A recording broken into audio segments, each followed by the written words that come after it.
You're listening to You Don't Even Know. I'm Kelia. And I'm Terry Lynn. We're two moms, two business owners, and two friends keeping it way too real about motherhood, mental health, and everything in between. If you've ever needed a soft place to land or just someone to say, me too, you're in the right place. Let's get into it.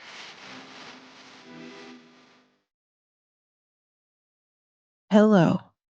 We are doing a solo recording this month, and we're going to be getting into weaning and back to work, which is like two heavy hitters, two heavy topics, and we're going to keep it short and sweet, but I'm going to keep it real with you. To be honest, I just had the longest day, worked all day. Came home, supper, kids are in bed, and I just sat down. You're just like, ugh. I wash my face, which is like one of my favorite things during the day is taking that like 3 minutes to do my routine, like my face routine. And it's nothing crazy. I just love actually the physical thing of like washing my face, putting some cream on, and just feeling like clean. Because, I do wear makeup. So I wear makeup throughout the day and I just feel like, ugh. So we're showing up a little disheveled. If you're watching on YouTube, you can see it. If you're driving in your car or walking, it's great that you can't see me because, it's just been a day. But also, before we get right into everything, little update. I've been scraping my tongue. Okay, so I was actually mind blown. About like 2.5 weeks ago, I put on my Instagram my Amazon cart. And in my Amazon cart was this tongue scraper.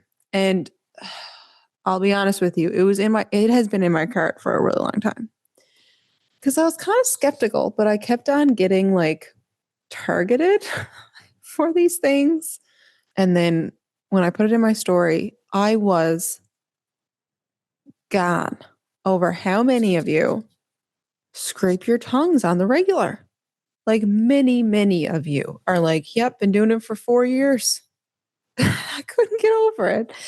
And yeah, apparently there's a lot of benefits to scraping your tongue. It was $7.99 on Amazon. And so I've been doing that. And the thing is, I don't really know if I'm doing it right, but I'm terrified to watch a video of it, like a how-to video, because I think that would just gross me out. So I'm just winging it and scraping my tongue and just trying to do healthy things for myself. Oh, God. Anyways, I said I was going to keep this episode short, but thing is, I can talk and talk and talk. All right. So back to work and weaning. So I went back to work in early July after my second baby.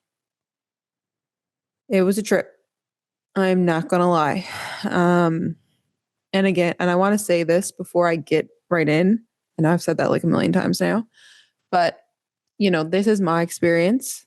I feel like a lot of you will be able to relate to parts of it, but like I know that every single person has a different experience in going back to work and your feeding journey, like however that looks, like I totally respect you and like your choices.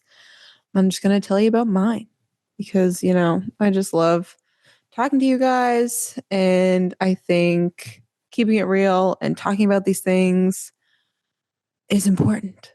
So going back to work for me was so hard. And the thing is that I work for a company that I really like. Like, I really like my company. I really respect my company. I respect what they do, their values. I love my team. And this is separate from the Harbour, right? I have a 9 to 5 that I, it's my job. I did engineering in school and I work for a tech company. And so going back to paid work was in the plan because, Harbour is my passion project. I love it.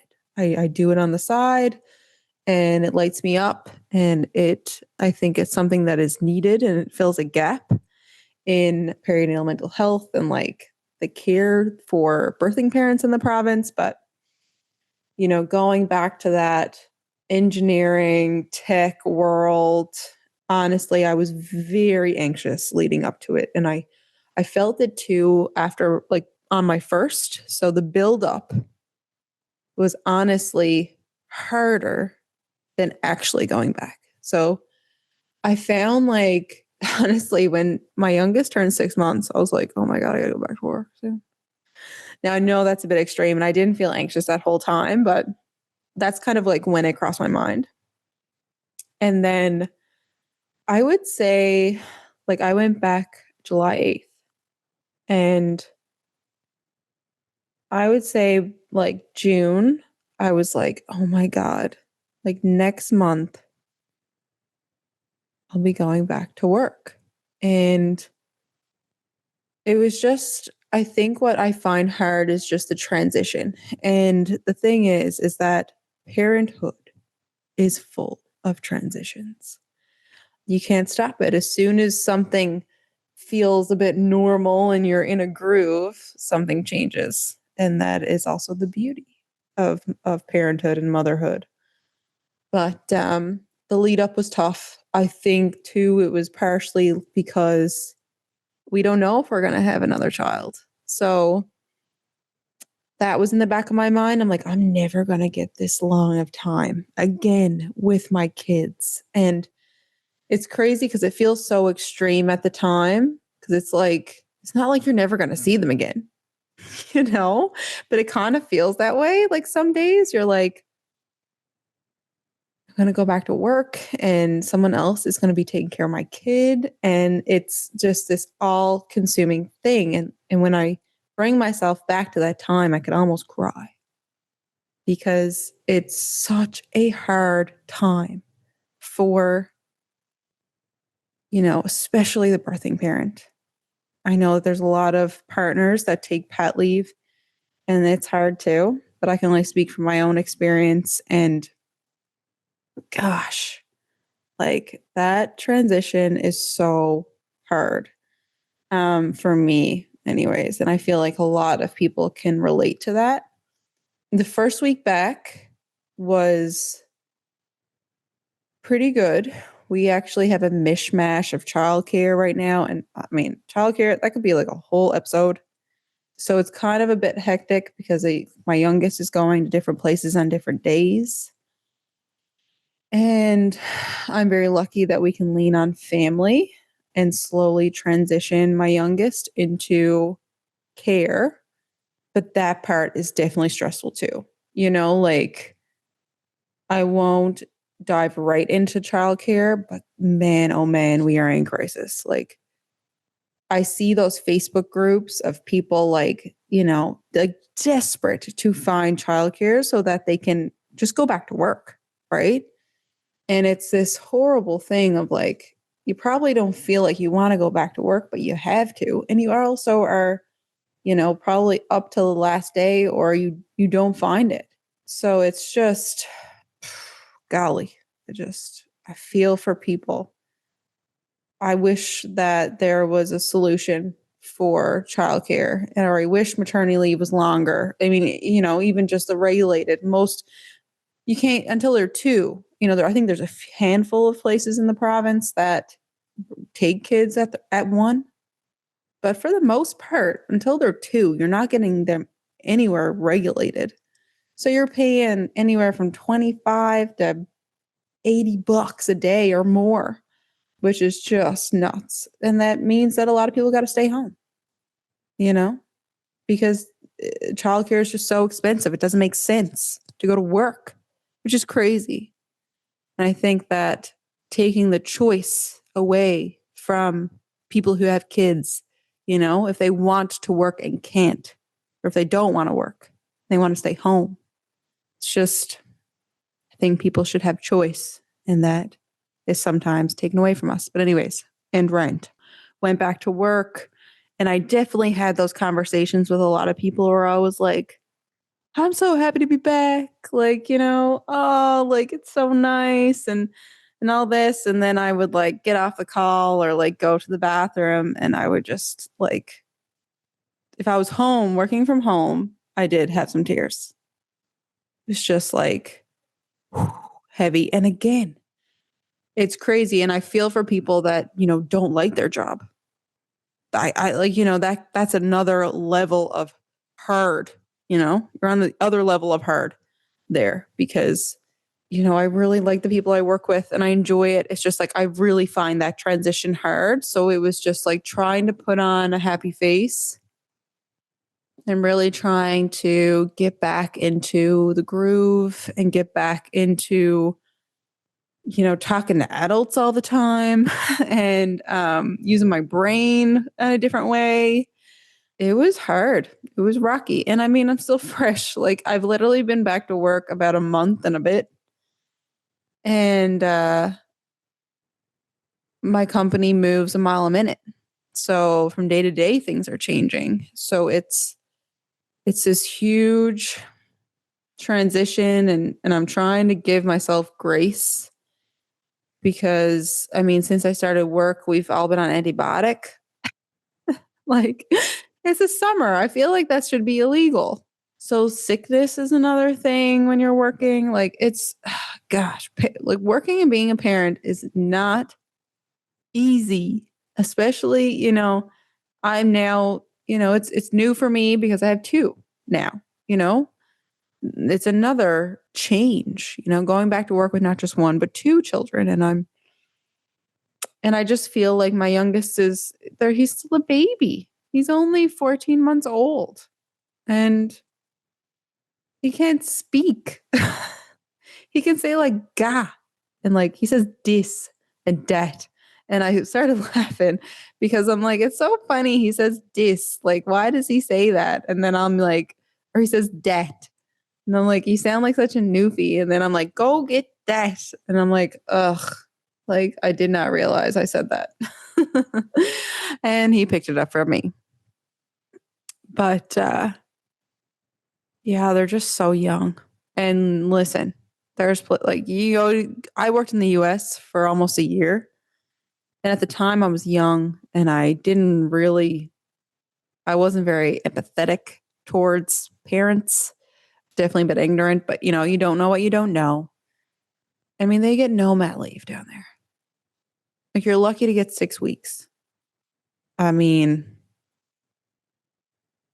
I know that us having a year or 18 months, if you can take that. And I mean, your EI is stretched out over 18 months. So not many people can do that.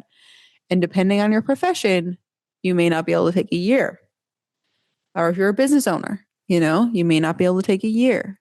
But it's so hard being a mom and wanting to be a good mom and show up for your kids and your partner. And also, want to provide, financially and, like have a career, getting emotional. Just talking about this. Good Lord. But one thing that I've been reading a lot about now is, and what I've seen a lot since I've kind of been on this entrepreneurial journey is that a lot of the top female, entrepreneurs and top leaders, female leaders, are older. They're in their 50s and 60s. And they seem to attribute that to how a person who, has babies, how our career kind of ebbs and flows in that, there's seasons where our kids take priority and there are career pivots and pauses And you know what? That's okay.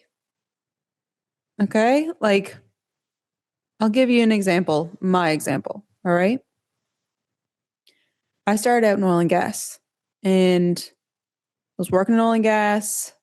I don't think I was a great engineer. And honestly, it's because I didn't like the work I was doing. I was very lucky the job that I had and the opportunity that I had to work for in oil and gas and like travel and stuff. But I just didn't really like the job. And COVID came around. We had a lot of layoffs and I was lucky to keep my job, but I just couldn't see myself doing it forever. And then I wanted to pivot and I pivoted into tech. But shortly after I got into that role, or no, shortly after I accepted my offer into this new tech world, I got pregnant. And I think I had a loss before this pregnancy, an ectopic. And that ectopic was a really hard loss for me, but it was harder physically more than mentally because it was my first pregnancy. So I really don't think at the time I knew what I was losing. But physically, it was rough. And I had a really bad experience with a few doctors, but it helped me find my voice with doctors in general and just like medical staff and trying to advocate for myself during that. But, that's a whole other story. But I got pregnant as soon as I made this career transition. And, about like 6 or 7 months into the role, I went on maternity leave. And then I came back after 9 months. Yeah, I took 9 months the first time, and my partner took pat leave. So it was kind of nice because I could still breastfeed. So I was working from home, and my partner was home with our oldest. But I knew as soon as I went back that we were going to have another child, and we were going to start trying shortly after he turned 1. So I feel like, they always say, like, if whenever you're a parent, if you work, you're never 100% there because part of you is always with your children, but you still are, I'm not going to say better because not everyone has kids, but for you as a person, as an individual, if you become a parent, even though part of you is with your children, you become this like leveled up version of yourself because you see the world differently. I feel like I got smarter after I had kids. I don't know. Like, listen, mom brain is real, and I think smarter in the way like I'm more empathetic. I think I can understand people better. Like, I don't know. You just become this version of yourself. I think the best version of yourself. And I think that the workforce should love to hire moms and dads because being a parent is the hardest job in the world. And doing your best in that is enough. Whatever your best is, that is enough for your child just needs you. That's it. And I think that any workplace is, if they're looking at it being like, oh, she has 2 kids, she has 3 kids, she just had a baby, like maybe we shouldn't, like this person just brought life into the world. Like 100%, you should hire them because we go through this huge life change. Everything about us changes. It's the most beautiful thing in the world. And I don't know. I feel like that could be another whole episode of the podcast. I know I'm rambling. I'm sorry. But the whole moral of this story is that the pauses in life and in your career as a birthing person. And so, yeah, like when I went back after my first, I knew we were going to have a second. And so part of me was, thinking about that. And then we had another loss. So I had a miscarriage. That one was tough mentally. Knew what I was losing at that point, and I didn't tell many people at the time. I think one thing that is tough with loss is that You find out who close to you is a safe place to share that information with. And unfortunately, I had found out that there were people in my life that I thought were safe places and weren't. And that's tough. I know that's like a tough thing, but I think all of us have these hard experiences in our lives, and I'm an open book. So that loss was hard. And thank God, like my husband James is I don't even know where to start with him, but he was so supportive and really helped me through that, along with some like really close family members and friends. And the thing is, too, is that you have to work through that. So I went back to work and I didn't tell anybody at work because I don't know. I think for a little bit, I'm the type of person that needs to just deal with it myself and let it settle and sit. And then I'm able to share. And not everyone's like that. I think everyone's different. So that was hard. So that's like another thing of like a working parent is that you go through all these things, whether you're trying or infertility or loss. And you just keep trucking on. But, thankfully we were able to get pregnant again. And then I went on mat leave again. And so my career has had its pauses. And I've seen people on my team get promoted and move on to different roles and, excel. And I'm like, believe you me, I am so proud and happy of the people that I work with. Like the brightest, most beautiful people you will ever meet. But it's, I'm glad that I can sit here and be like, yes, I have been at my company for 4 years. I am a senior person in my role. And I've also brought 2 children into the world in those 4 years. And I am the most proud of that. They are the most special thing in my lives, in my life, in my lives. Oof, it's getting late. It's getting late. I'm getting tired. But it's really something. It's really something. And, if you're feeling that too, I see you. If you feel like those pauses have maybe impacted promotions or being able to make as much money as the men around you, that can be hard. The last thing that I wanted to talk about was weaning. And I'm not going to totally get into this, like talk about it long, because I just said I was going to keep this episode short. But I feel like for some, going back to work is kind of linked up with a weaning journey. And weaning can be tough on the body. I started to wean my youngest about a month before I went back to work.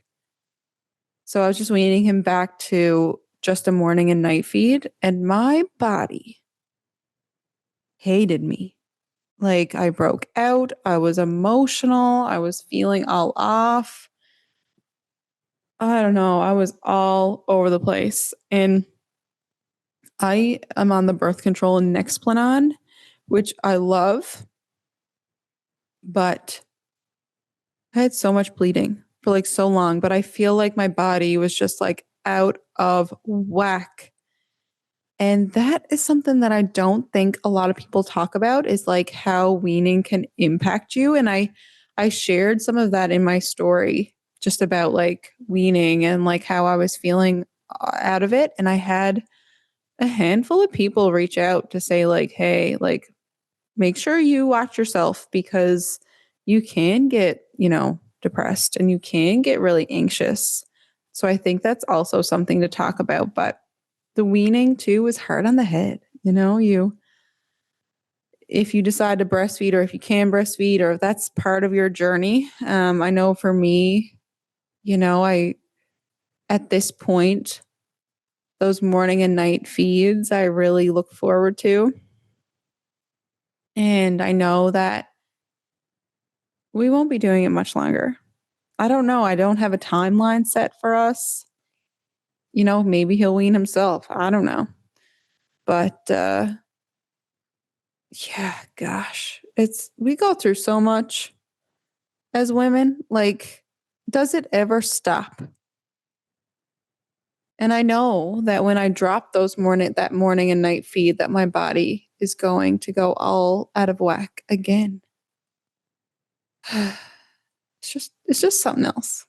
But anyways, thank you so much for listening to me this month. I know that I can speak for myself and for Terry Lynn that we really love doing this podcast. It is something that just came out of thin air. Like, we were chatting about it one day. And we just love connecting with you on this level. And I know that next month we'll be talking all about Terry Lynn's trip that she took on her own, which I cannot wait to share with you all. But I hope that this one-on-one time was helpful. I hope that it helped you feel a little seen, maybe, or made you roll your eyes, or made you giggle. I don't know. I'm just trying my best over here, and I'm also way overtired at this point. So I'm just doing my best. But this is one of the highlights of my day and I'm also holding this little tiny mic, which I feel like probably looks a bit funny. But anyways, I hope that you have a lovely day. You are an incredible, I think I was going to say amazing, and then it came out like that, but you are an incredible parent, and I look forward to chatting with you next month. Bye-bye. If you are nodding, laughing, or feeling a little bit more seen right now, Then you're our kind of mom friend. And this is your kind of podcast. make sure you hit the follow so you never miss an episode. And if you're local to St. John's, come hang out with me at Making Music Academy. We've got classes for babies, music lessons for kids, and a whole lot of joy. And if you're craving more connection and support in motherhood, come join the Harbour, Newfoundland and Labrador's 24/7 online village, where you can actually be real about your motherhood journey. You can also find us on Instagram at the Harbour Community and at Making Music Academy. Share this episode with a friend who needs it, because the truth is, You don't even know until you're in it. take care of you. We'll see you next month.